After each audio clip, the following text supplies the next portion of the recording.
Guys, welcome back. This lecture we will be studying the facial nerve, the seventh cranial nerve.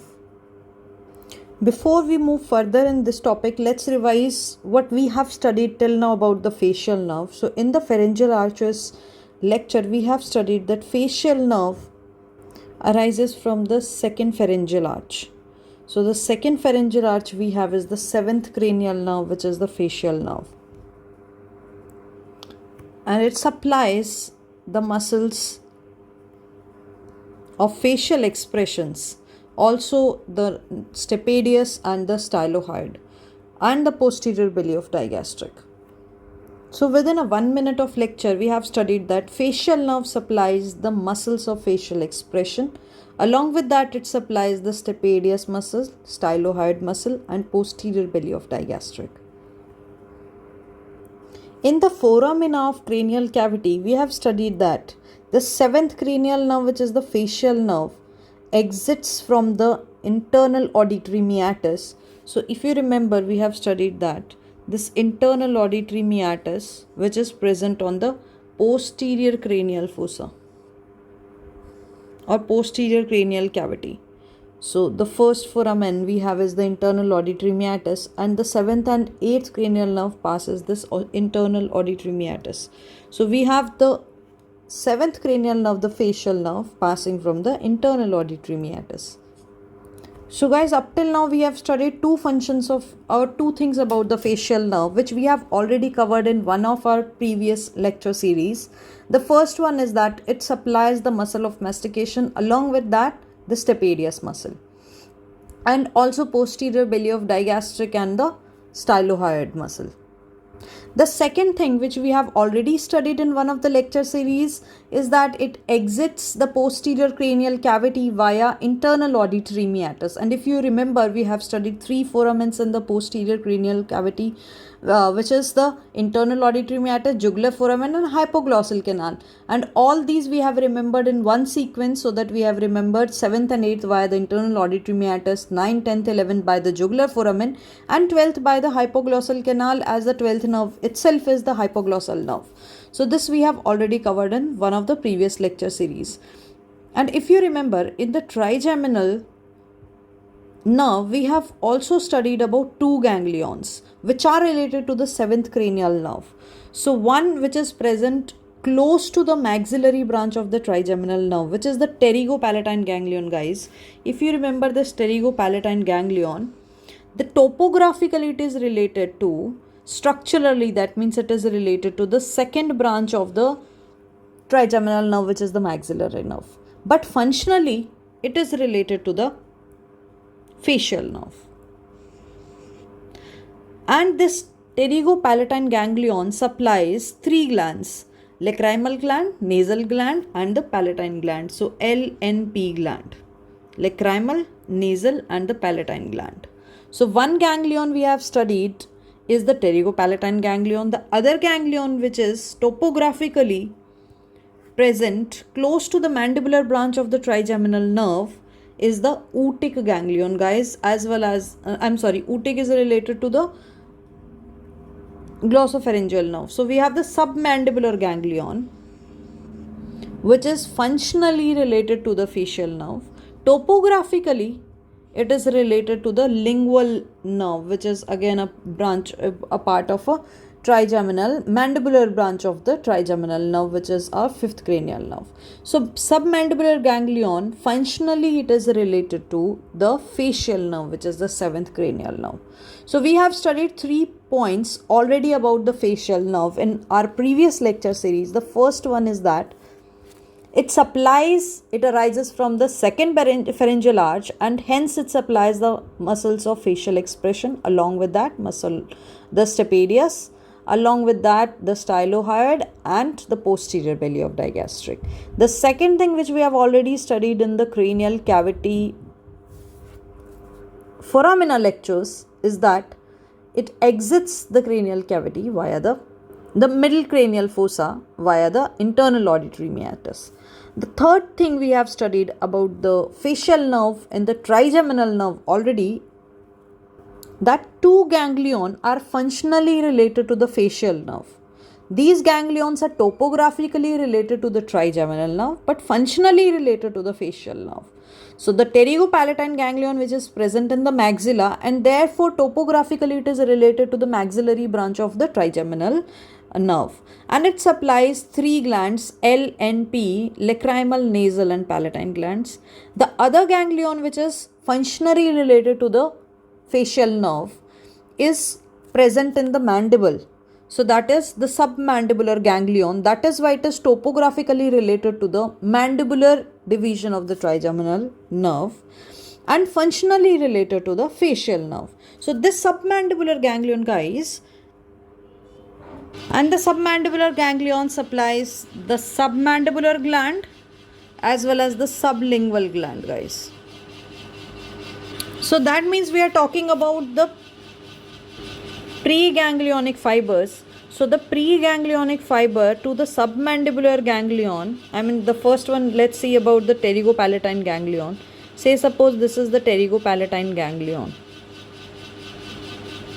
and the preganglionic fibers to this pterygopalatine ganglion is going to be via the facial nerve. Let's write the number 7.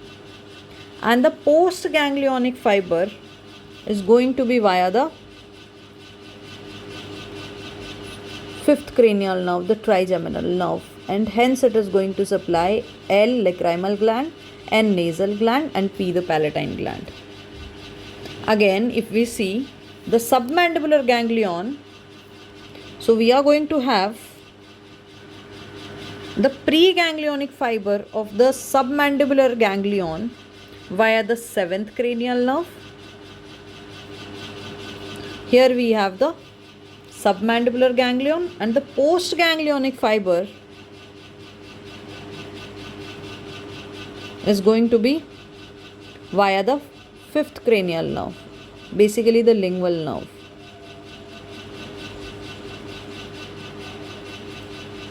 And supply two glands, the submandibular gland and the sublingual gland. So the submandibular and the sublingual gland. So guys, we have studied that functionally two ganglions are related to the facial nerve, the pterygopalatine ganglion and the submandibular ganglion. So preganglionic fiber to the pterygopalatine ganglion is via which part of the 7th cranial nerve, which is the greater petrosal nerve.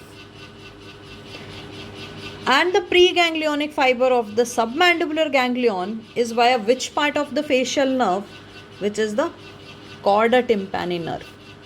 And also, if you remember, chorda tympani nerve we have talked about in the tongue also. If you remember, say this is a tongue, the posterior 1/3 of the tongue we have studied is supplied by the 3rd pharyngeal arch. So the 9th cranial nerve is involved with the posterior supply of 1/3 of the tongue.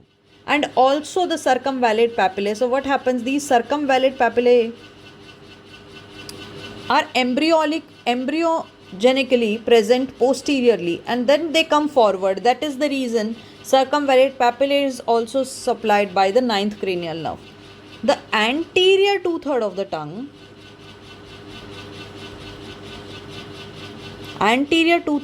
tongue, is supplied by the 1st pharyngeal arch. So muscles is via the 1st pharyngeal arch. That means if we talk about muscles, that means motor, right? Which is taking the sensations or impulses from the CNS and then supplying the muscle, and hence the muscle responds to it. So that is efferent fiber. So if we are talking about motor, that means we are talking about muscles. So remember always M for motor, M for muscles. So guys, anterior 2/3 of the tongue, the muscle supply is via the mandibular division of the trigeminal nerve, but the taste sensation is via the chorda tympani branch of the facial nerve. This we have studied in the development of the tongue as well as in the tongue lecture. So chorda tympani branch of the facial nerve, the 7th cranial nerve. So chorda tympani branch of the seventh cranial nerve, we have studied it, solve the purpose, two purposes. One is it is taking the taste sensation from the tongue. So if you eat salty, eat sweet, anything related to taste sensation of the tongue is via the chorda tympani branch of the facial nerve. Along with that, we have studied that the chorda tympani branch of the facial nerve, it takes the preganglionic fiber to the submandibular ganglion. So this is the submandibular ganglion. So guys, let's see the table of the nervous system to understand the fibers involved with the facial nerve. So we have the tongue taking taste sensation. So if you remember, the taste sensation is via the spatial sensations, visceral sensation, sensory branch of the peripheral nervous system. So that means if you eat anything and if it is salty or sweet, so the taste sensation is via the afferent fibers. That means these fibers are taking the impulses to the brain, to the CNS. So that is spatial, visceral, afferent. So we know that one purpose is the spatial, visceral, afferent sensations. That is taste sensation of the tongue. So that is taken by the chorda tympani branch of the facial nerve.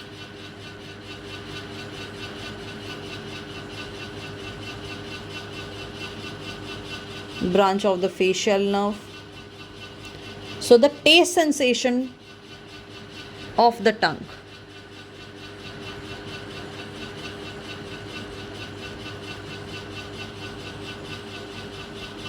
Next, we have studied about the second pharyngeal arch. So all the muscles of the second pharyngeal arch is via the facial nerve. So that means we are talking about muscles, means motor. So we are talking about the muscles of facial expression, guys. And if we see the muscles of facial expression, that means smiling, frowning, all these muscles are related to facial expressions on the face. So that is we are talking about. Thus again, we are talking about the spatial sensations, but this time it's not sensory, it's motor. So facial expressions I must include here.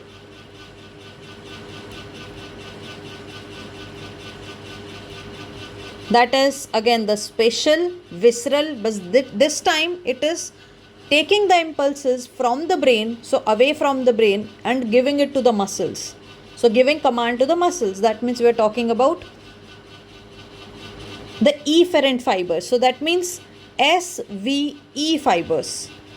So here we have again one more time the facial nerve, which is taking impulses from the brain and CNS, and it is giving impulses to the muscles of the faces, and thereby we see that there is facial expressions on the face. So smiling, frowning, all these muscles are related. The facial muscles are related to the muscles of facial expression via the spatial, visceral, efferent fibers. So we see that the motor fibers are related to efferent, right? So let's see the facial nerve. So this is via the motor nucleus. And if we see the nucleus of SVA fibers, it is tip of nucleus of tractus solitarius. Also guys, we have studied about the glands. So 5 glands functionally related to the facial nerve are lacrimal, nasal and palatine glands, which are related to the pterygopalatine ganglion,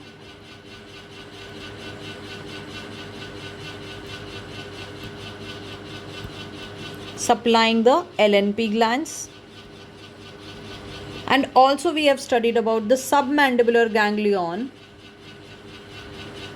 And if you remember, which branch of the facial nerve we have studied is the greater petrosal nerve, guys.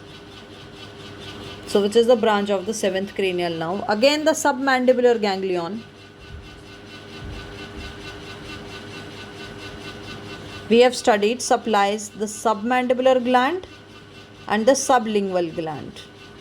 And which branch of the facial nerve is the chorda tympani branch of the facial nerve? And since we have studied that from the CNS, the impulses to the muscles and the gland is via the motor. That's the function of motor neurons. And these are the efferent neurons. And since we are talking about the general visceral, so it is going to be the general visceral efferent. So that is our GVE fibers, which are the secretomotor fibers. Now the nucleus of these GVE fibers is the superior salivatory nucleus, which is present in the lower pons. So superior salivatory nucleus is the one with the secretomotor fibers supplying the smooth muscles and the glands. And these are the lacrimal nasal palatine gland, the submandibular gland, and the sublingual gland. So these are the GVE fibers. So we have studied three fibers: the spatial visceral afferent fibers, the spatial visceral efferent fibers, and the general visceral efferent fibers. So whenever we are talking about efferent fibers, we are talking about the muscles. And afferent means which is giving impulses to the brain. So whatever is related to we touch, taste, see, listen, smell, all these fibers. So taste and smell on the other hand are spatial. So that includes in a spatial visceral afferent fibers. So if you appreciate in the diagram over here, guys, this is the motor nucleus, one in the yellow. So that's the motor nucleus, which is giving supply to the second pharyngeal arches muscle, which are the muscles of facial expression. So this is the motor nucleus. It is passing the internal auditory meatus, or you can say internal acoustic meatus, and then passing the cranial cavity via the, exiting the cranial cavity via the stylomastoid foramen. So if you see, it is making a bend here. So this bend is the external genu. Bend means genu. So we use genu word for any bend in the nerve. So this is the external bend, and one more bend is present in the brain stem. This is the internal bend or internal genu. So we will be talking about two genus. One is the internal genu, another one is the external genu. Internal genu is the one which is present in the midbrain, close to this motor nucleus of the facial nerve, and the external genu is in the ear. So if you can see, external genu in the middle ear cavity, and it is exiting the cranial cavity via the stylomastoid foramen, and you can see give rise to 5 terminal branches. And if you remember, we have studied in the parotid gland that it crosses the parotid gland. Parotid gland is supplied by the 9th cranial nerve, while the facial nerve just crosses the parotid gland and gives off 5 terminal branches. So these are based on the area they are supplying: temporal branch. Then we have supplying the zygomatic arch, the zygomatic branch. Then we have the buccal branch, marginal mandibular branch. See guys, mandibular branch is the mandibular nerve is different. The marginal mandibular branch is a branch of facial nerve, while the mandibular division is a division of the trigeminal nerve, which is the 5th nerve.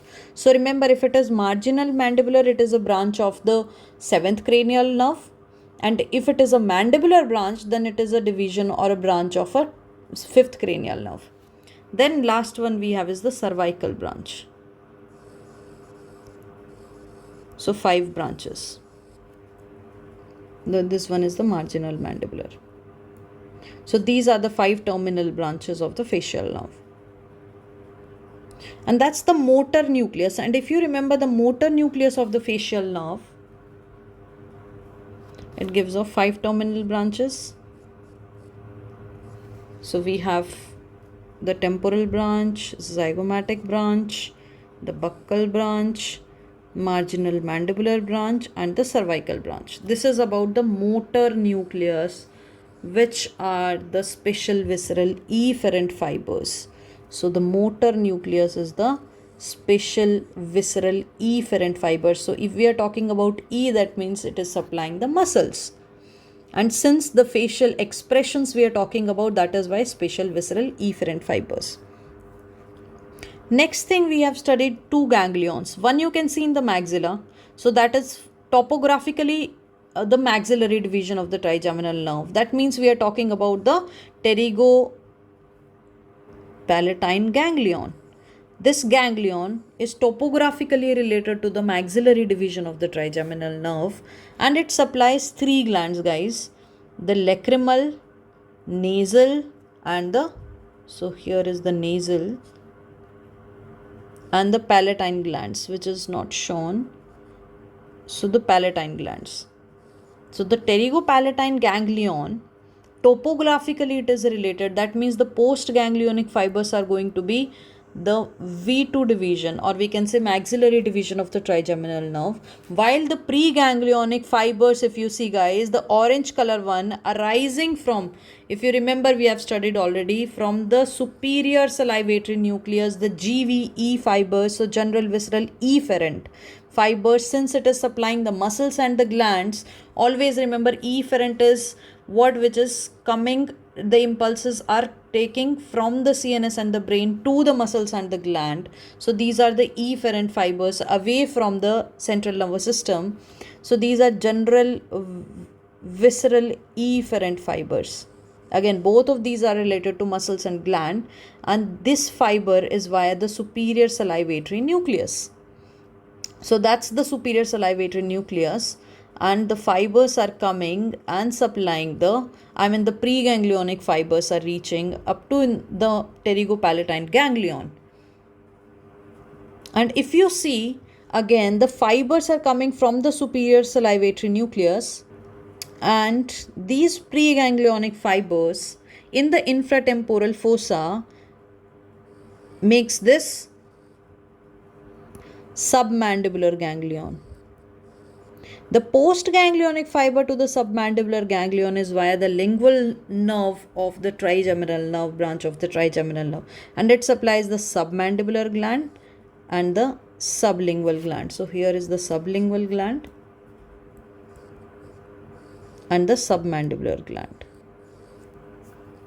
So these are the general visceral efferent fibers via the superior salivatory nucleus, which is present in the lower pons.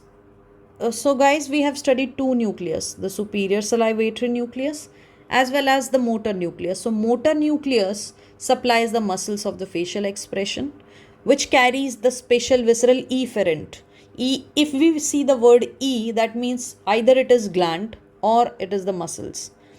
So the special visceral efferent fibers via the motor nucleus, and the superior salivatory nucleus of the facial nerve, which is present in the lower pons, supplies the general visceral efferent fibers to two ganglions, five glands. Two ganglions are the preganglionic fibers to the pterygopalatine ganglion and the submandibular ganglion, and five glands, which are the pterygopalatine ganglion supplies LNP gland, lacrimal gland, nasal gland, and the palatine gland. Also guys, this is the greater palatine nerve, greater palatine branch of the seventh cranial nerve, right? So this greater palatine nerve is also responsible for carrying the taste sensation to the palate. So let's write taste sensation to the palate. Also we know that the submandibular ganglion, the preganglionic fibers to this submandibular ganglion is via the chorda tympani branch of the facial nerve. So it supplies the taste sensation, or it carries the taste sensation from the anterior 2/3 of the tongue.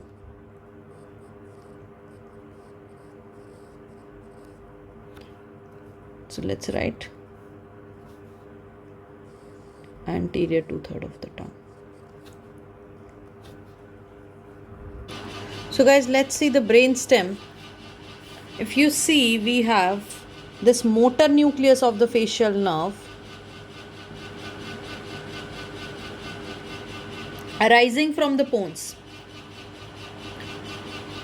and we know it supplies the muscles of the second pharyngeal arch and carries, this is the motor nucleus guys, and it carries SVE fibers, right? This is the abducens nerve, so it revolves or wraps around the sixth cranial nerve. Now if we talk about the seventh cranial nerve or motor nucleus, it is making a bend over here close to the fourth ventricle. See, this is the fourth ventricle. So it is making a bend close to the fourth ventricle. So this bend is known as genu. And since it is present inside the brain, so it is the internal genu of the facial nerve. Internal genu of the facial nerve. And it is known as facial colliculus. And then exiting, this facial nerve is exiting the brain stem at the pontomedullary junction.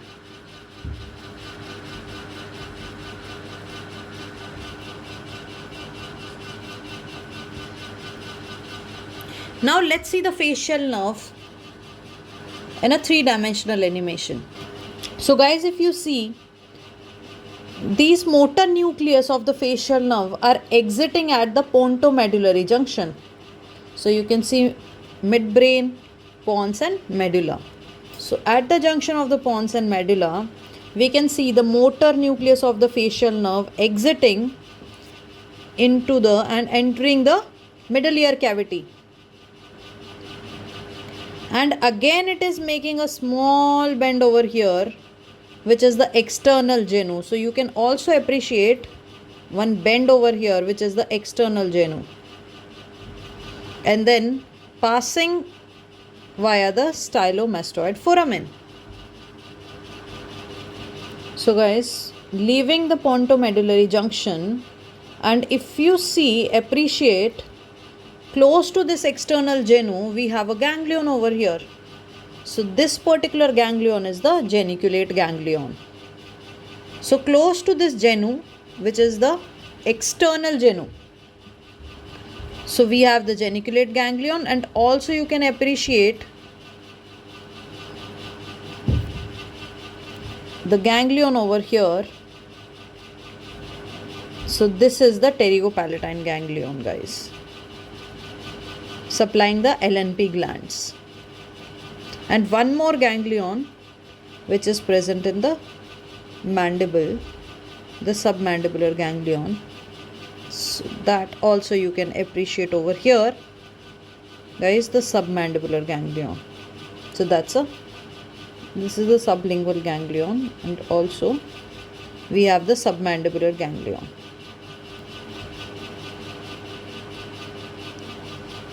And the facial nerve leaves the cranium via the stylomastoid foramen.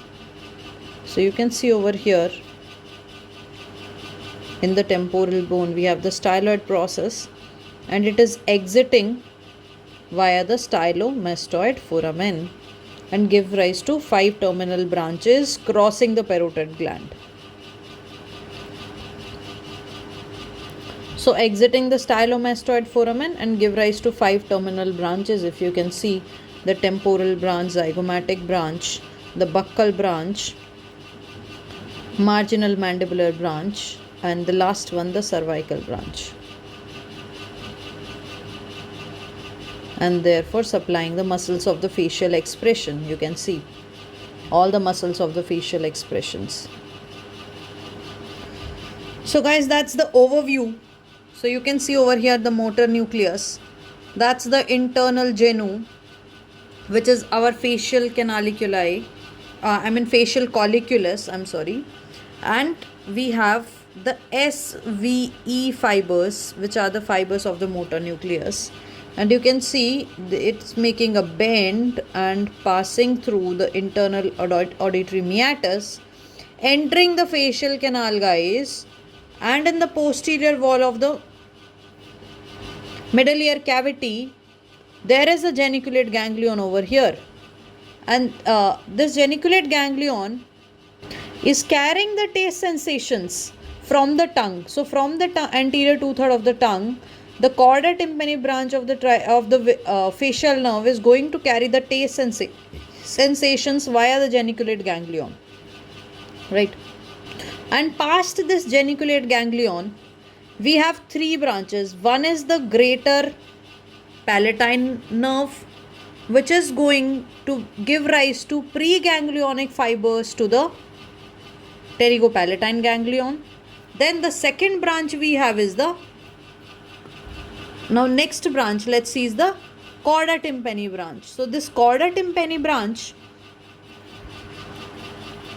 will give the taste sensations, will carry the taste sensation from the anterior two-third of the tongue. Along with that, it is going to make the preganglionic fibers to the submandibular gland and supply the submandibular and the sublingual gland. So it is going to make the preganglionic fibers for the submandibular ganglion.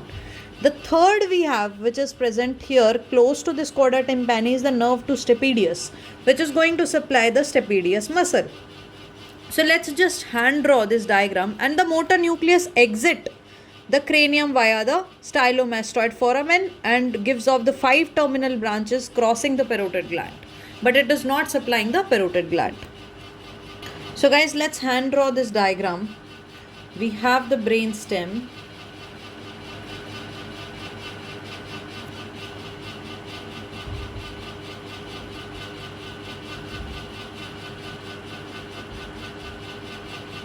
And we have got the midbrain, pons and medulla.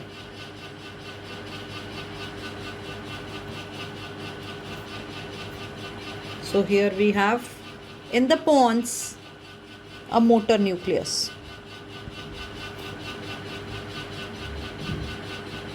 So that's our motor nucleus in the pons,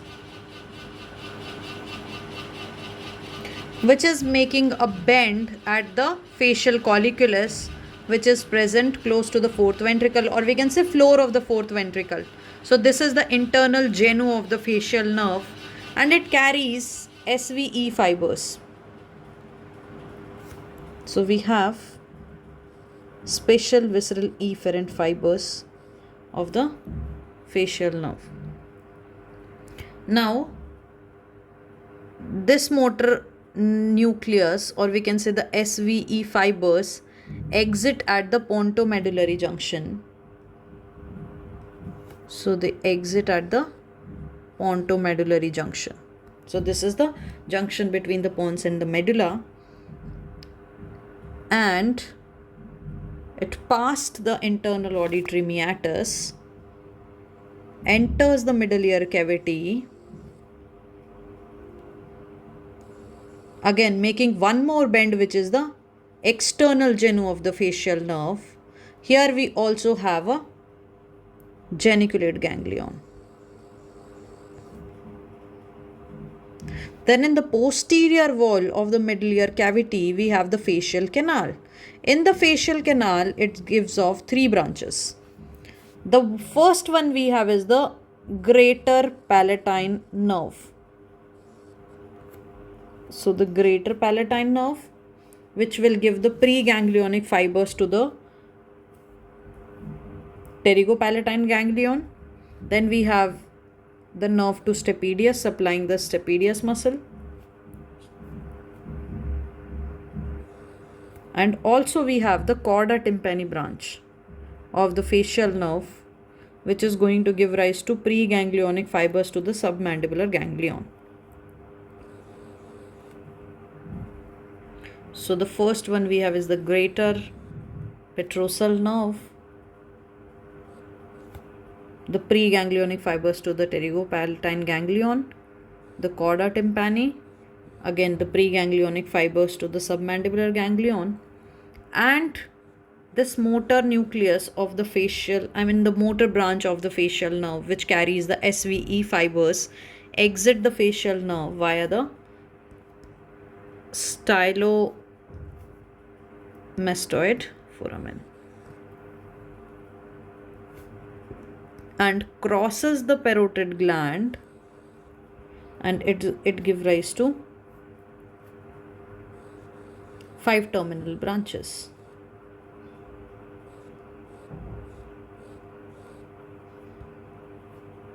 Temporal branch, zygomatic branch, buccal branch, marginal mandibular branch, and the cervical branch of the facial nerve.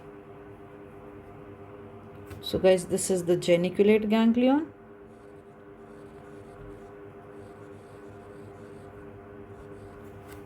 Here we have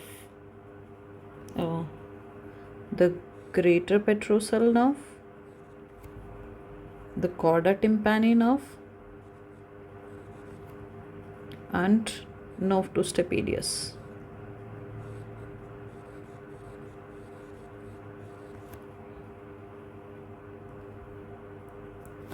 That's the stylomastoid foramen. Here we have the internal auditory meatus,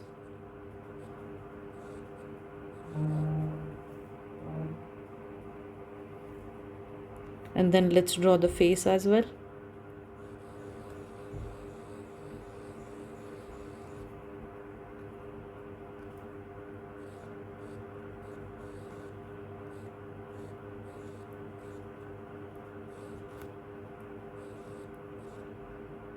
And draw the tongue.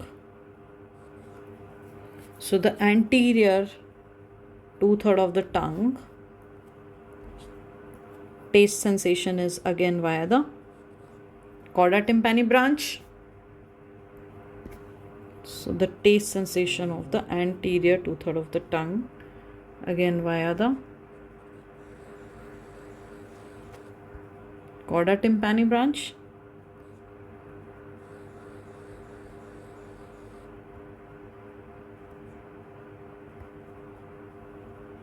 And also taste from the palate, guys. So taste from the palate is via the greater petrosal nerve,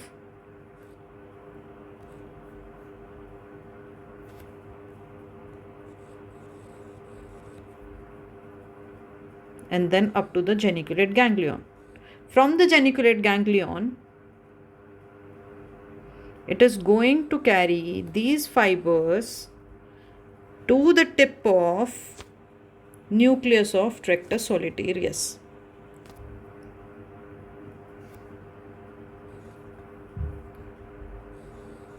So tip of nucleus of tractus solitarius. And since these fibers are coming from the organ to the central nervous system, so these are the afferent fibers. So let's write these are special visceral afferent fibers. So you can remember it's VAT and TS. So the taste sensation of the special visceral afferent fibers to the nucleus of tractus solitarius. Guys, let's draw the postganglionic fibers as well.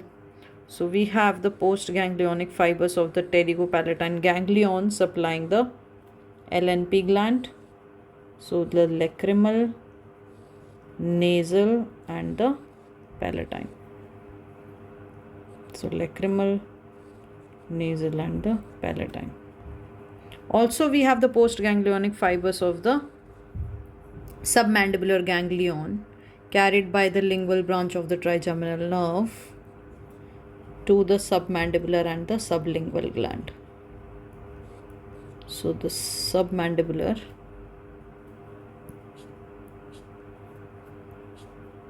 and the sublingual gland, sublingual and the submandibular gland.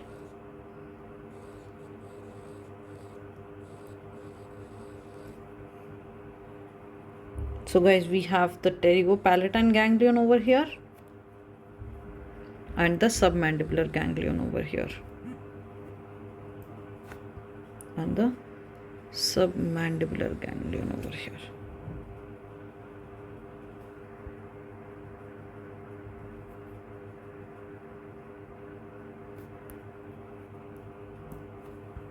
So this is the submandibular ganglion and the pterygopalatine ganglion.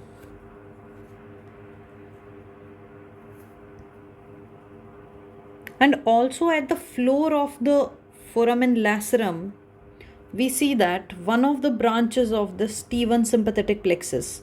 So guys, we have also studied that internal carotid artery surrounds this T1 sympathetic plexus. So we have surrounding to this internal carotid artery the T1 sympathetic plexus, and one of the branch of this T1 sympathetic plexus gives rise to deep petrosal nerve. So that's the deep petrosal nerve. So this deep petrosal nerve and the greater palatine nerve, it makes, again, this bunch makes a nerve which is the Vidian nerve. So at the floor of the foramen lacerum, we have the Vidian nerve of the pterygoid canal. So the Vidian nerve is formed by the greater petrosal nerve and the deep petrosal nerve. So guys, let's see what if these nerves are severed. So what if this cauda tympani nerve is severed? Then there is going to be loss of the taste sensation from the anterior 2/3 of the tongue. So loss of taste sensation from the anterior 2/3 of the tongue. And also we will see that there is going to be decrease in the saliva. Not from the parotid gland. We know parotid gland is supplied by the glossopharyngeal nerve, but from the submandibular ganglion and the sublingual ganglion. What if this nerve to stapedius is severed or injured? Then there can be hyperacusis.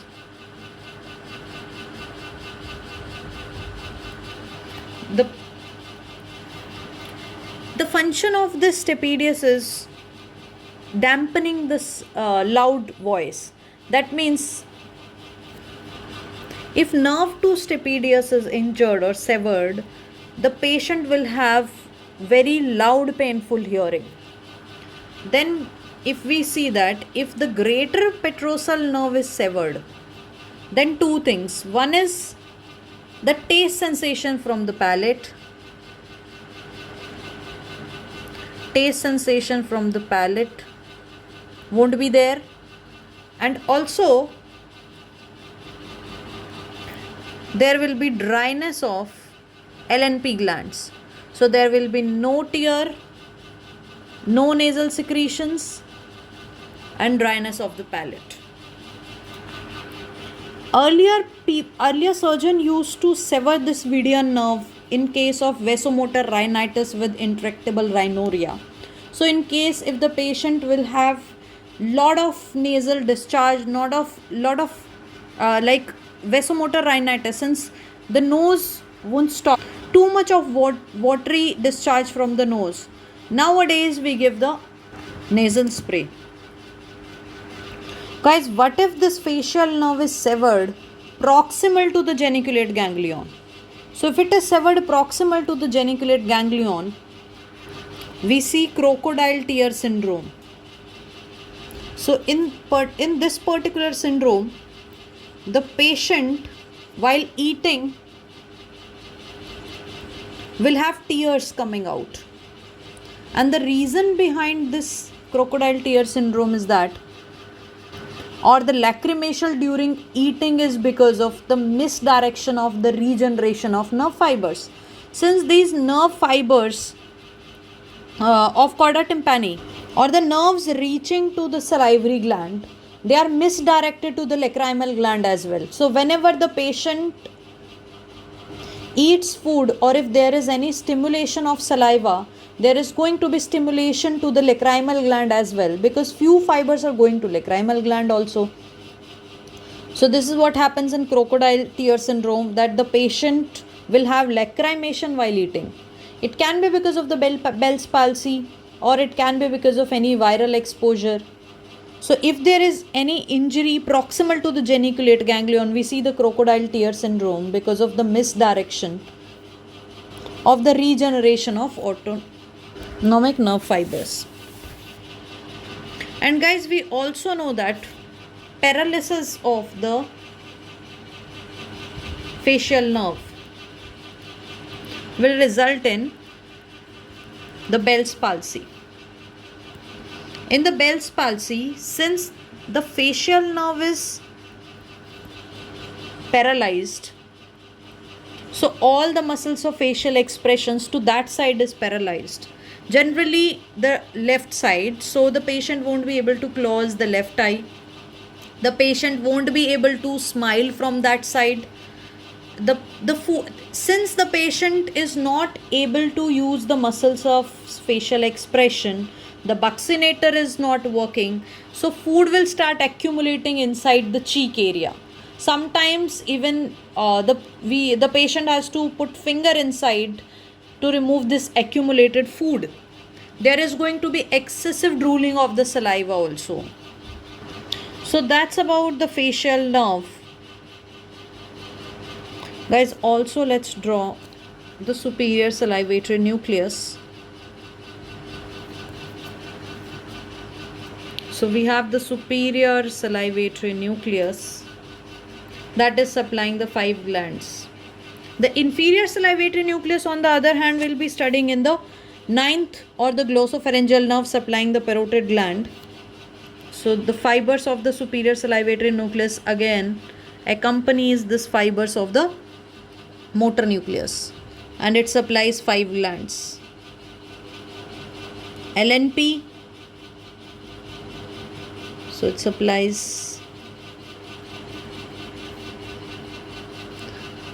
both the glands, both the ganglions and all 5 glands.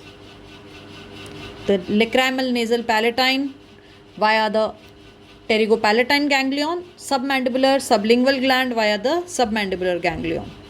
So guys, that's about the facial nerve. And these fibers are the GVE fibers, the general visceral efferent fibers, the secretomotor fibers to the smooth muscles as well as to the glands. So guys, hope you have enjoyed the lecture. You can also check out the notes of this particular video lecture in the link in description box below. You can also check out our website www.xtute.com for more interesting notes. So till then, keep reading, keep learning, stay motivated. I'll see you soon.